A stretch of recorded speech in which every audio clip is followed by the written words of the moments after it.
What's going on, everybody? So today I'm going to be showing you how to install this new catch can I picked up for a 2022 Ford F-150 5-liter.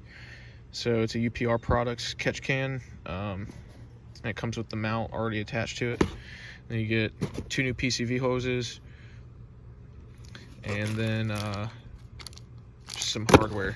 So it should be a pretty easy install, and all you need is a drill, an 1/8 inch drill bit, and just some basic hand tools for those screws right there. So basically what you're going to do is take the PCV hose off with those 2 clips, and then you're going to take your catch can with the bracket on it,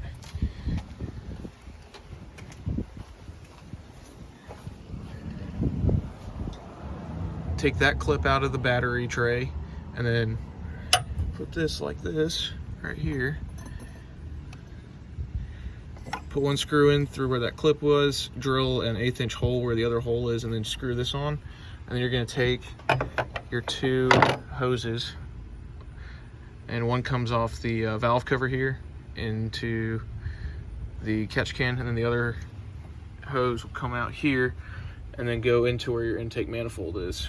So you should start capturing all the oil and water and other crap that sprays out of this. That usually goes back into your intake, but now you'll be collecting it. It's not really that necessary for this truck, but I feel like it'd be interesting to try out because I've never had one before on a truck, and I don't know, just makes me feel a little bit better about not having to burn all that crap back through the engine. So it should maybe last a little bit longer, who knows. Anyway, I'm gonna get this thrown on and then show you the finished product. So here's the old part. You can see that there's oil in it, and all that goes right back into your intake.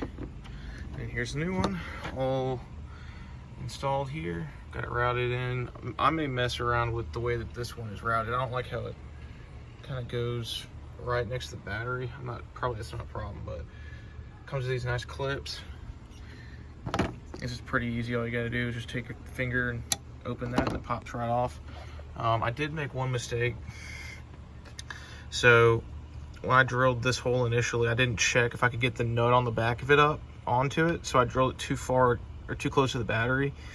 So then I tried to re-drill it a little bit farther to the left or right, depending on which way you're looking at it. And it broke the plastic. So I need to unscrew both of these, move it over just a hair, and then re-drill it, and then it should be all good to go. Anyway, I'll let y'all know what this catches. I'm gonna check it after about 500 miles, so we'll see what happens. Thanks for watching.